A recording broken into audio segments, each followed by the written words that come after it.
जब भी paper leak हुआ आनंद किशोर ही थे, तो आनंद किशोर पर कोई कार्रवाई आप लोग कर रहे हैं क्या? अगर इस तरह की, ऐसा तो नहीं है, लेकिन पूरी तरह ट्रांसफर नीति पर या नियुक्ति पर इस तरह की कोई कोर्ट का आदेश नहीं है जो मुझे बताया गया, लेकिन पूर्णतः कोई रोक नहीं है। शिक्षा मंत्री सुनील कुमार ने शिक्षक तबादला नीति पर रोक लगा दी है। आज ही पटना उच्च न्यायालय ने राज्य में शिक्षकों के स्थानांतरण और पदस्थापना पर तत्काल रोक लगाते हुए राज्य सरकार को 3 सप्ताह में स्थिति स्पष्ट करने का निर्देश दिया था। शिक्षा मंत्री सुनील कुमार ने इस बारे में जानकारी देते हुए कहा कि जरूरत पड़ी तो स्थानांतरण नीति में कुछ बदलाव भी किए जाएंगे। उन्होंने कहा कि अभी जो शिक्षक जहां हैं वहीं नियुक्त होंगे। 5 चरण की सक्षमता परीक्षा के बाद उन शिक्षकों का स्थानांतरण होगा। आप सभी को नमस्कार।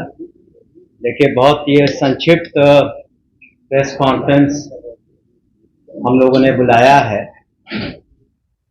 इसकी वजह है कि बहुत से शिक्षकों ने, शिक्षिकाओं ने और शिक्षक संगठनों ने जो हमारी ट्रांसफ़र नीति है, जो पॉलिसी हम लोगों ने लाया, काफ़ी सोच विचार के और उदार भी है, उसके संबंध में कुछ उनके मन में बातें थी, रिजर्वेशंस थे, तो उन पर सहानुभूति पूर्वक विचार करते हुए माननीय मुख्यमंत्री जी से विचार विमर्श करके, पदाधिकारियों से विचार विमर्श करने के बाद, उनसे विचार विमर्श करके हम लोगों ने एक निर्णय लिया है कि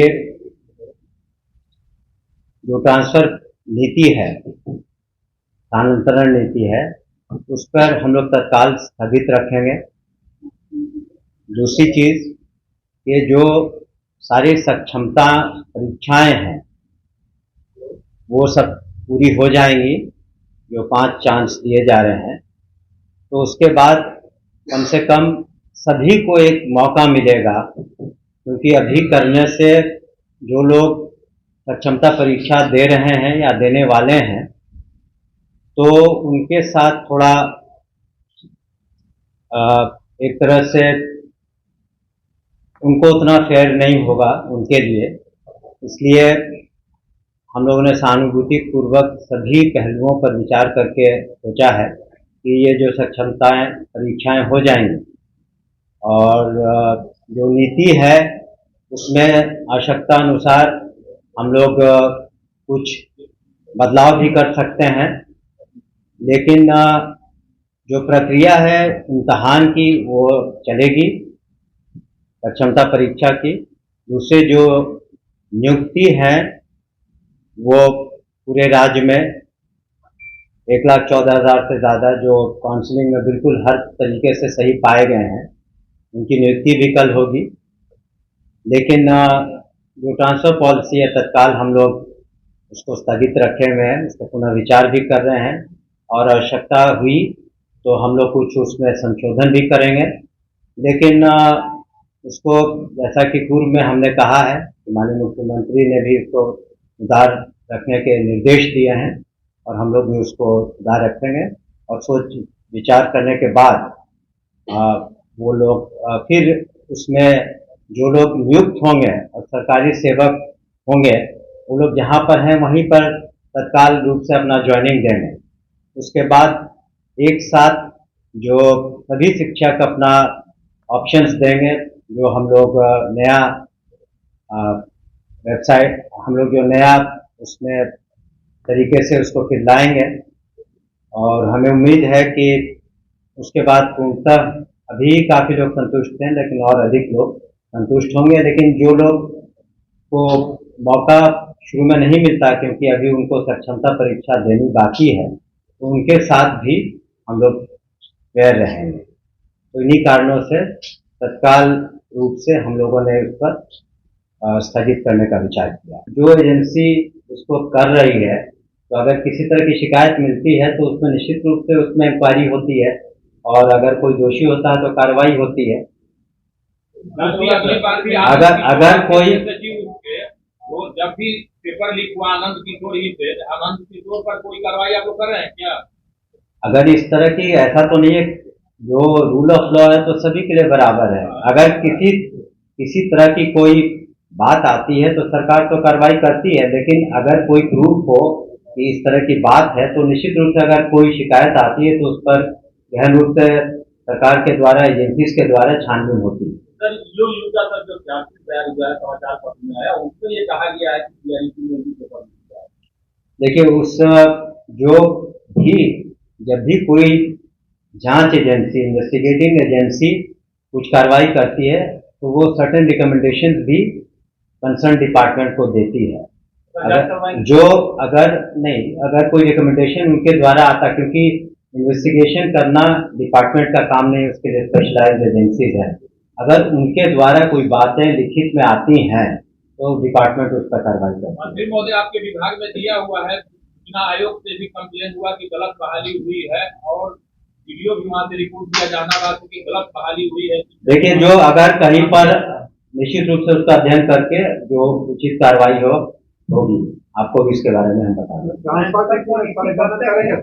ट्रांसफर नीति का जहां तक प्रश्न है, हमने कहा ना, चूंकि कई संस्थाओं ने और ऑर्गेनाइजेशंस ने कुछ अपने बातों को रखा और कहा कि जो ये नीति है इसमें कुछ और चेंजेस की आवश्यकता है, कुछ उसमें व्यवहारिक कठिनाइयां हैं, तो कुछ बातें उनकी सही लगी हम लोगों की, इसलिए हम लोग पुनः उनसे विचार करके और पुनः इसको और लाएंगे सभी के सामने, और ये निश्चित रूप से शिक्षकों के हित में होगा।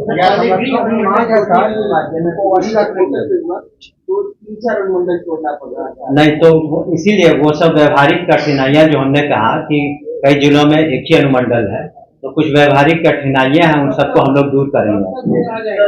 वो जब ये हमने शुरू में ही कहा कि जब पांचों सक्षमता जो उनको चांस दिया जाएगा उसका रिजल्ट आ जाता है, क्योंकि अगर कुछ को आप मौका देते हैं, जो लोग जैसे कि कल नियुक्तियां होंगी तो कुछ तो शेष रह जाएंगे, तो उनका जो उनकी जो मांगे हैं हो सकता है कि वो उसमें खत्म हो जाए फर्स्ट लॉट के साथ।